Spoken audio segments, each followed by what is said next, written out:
The traditional view of leadership is that of a brilliant chess master, moving strategically their pawns across the board to outmaneuver their competition. To be an effective chess master, you need to see the whole board and be able to predict all the possible outcomes. So essentially, you need to know everything and control everything. Now, in the industrial age, it made sense to lead your organizations using that command and control approach and style.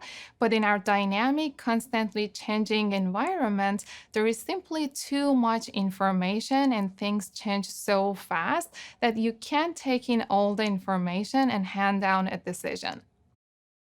One of the things that happened to me during command was I started with the idea that I was going to be the commanding general. But I translated that into I was going to be the chess master. I was going to have a number of pieces on the battlefield, move them around, and defeat my foe. But what I soon found was I wasn't facing another chess master who was moving the pieces. I was facing all the pieces on their side that were interconnected and they were operating with tremendous amount of autonomy, which gave them speed and flexibility. So I wasn't playing one chess master, I was playing 16,000 chess masters. And a person can't do that.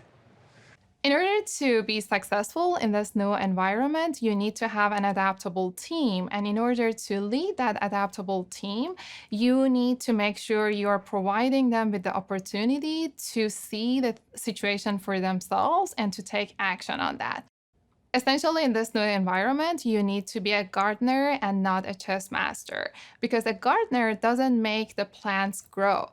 What he or she does is to create and cultivate the right type of environment for the plants to reach their growth potential and to use the resources at hand to bear fruit. The way we had to get successful was start pushing decisions down, start creating an environment where my role changed. My role changed to be a person who created an environment and opportunity for the organizations to make decisions closer to the problem. I found several things. One, we got much, much faster. People close to it knew when to strike, what to do. All we had to do was give them the big picture. And it was also a psychological change. They owned it. If a person makes a decision to do something, they feel responsible for it. Whereas if they're simply told to do something, it has less effect.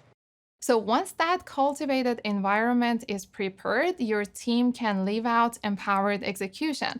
They can make quick decisions using the bigger picture to drive the organization toward the common purpose. And when you have that, your teams are not only going to be faster, but they are more interdependent, interconnected, engaged, and ultimately more adaptable.